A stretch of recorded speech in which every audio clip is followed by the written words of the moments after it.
December 31. విశ్వాసం భవిష్యత్తు వైపు చూస్తుంది. విశ్వాసం భవిష్యత్తు వైపు చూస్తుంది. ఎందుకంటే అతి గొప్ప బహుమానాలు దొరికేది అక్కడే.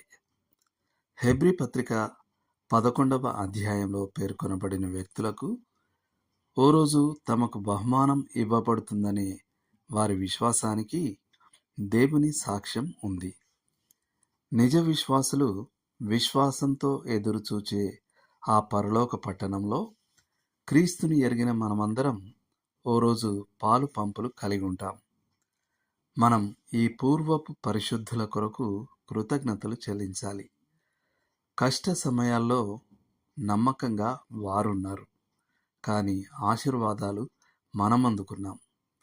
వీటిలో కొన్ని ఆశీర్వాదాలను వారు దూరం నుండి చూచారు, కానీ యేసుక్రీస్తు ద్వారా మనం ఈరోజు వాటిని ఆనందిస్తున్నాం. ఒకవేళ పూర్వకాల పరిశుద్ధులు దేవుని నమ్మి ఆయన చిత్తానికి విధేయత చూపి ఉండకపోతే బహుశా ఇశ్రాయేలు నశించి ఉండేది మరియు మెస్సియా జన్మించి ఉండేవాడు కాడు. విశ్వాసం అన్ని రకాల పరిశుద్ధులకు అన్ని రకాల పరిస్థితుల్లో సాధ్యమే. మనం ఆయన వాక్యాన్ని వింటూ ఆరాధనలో మరియు ప్రార్థనలో సహవాసం చేస్తూ ఉన్నప్పుడు అది ఎదుగుతూ ఉంటుంది. లేఖనం ఇలా అంటుంది: విశ్వాసము లేకుండా దేవునికి ఇష్టుడై ఉండుట అసాధ్యము.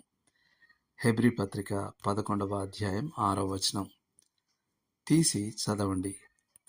హెబ్రీ పత్రిక 11వ అధ్యాయం 13వ వచనం, యోహాను సువార్త 8వ అధ్యాయం 56వ వచనం, రోమా పత్రిక 10వ అధ్యాయం 17వ వచనం.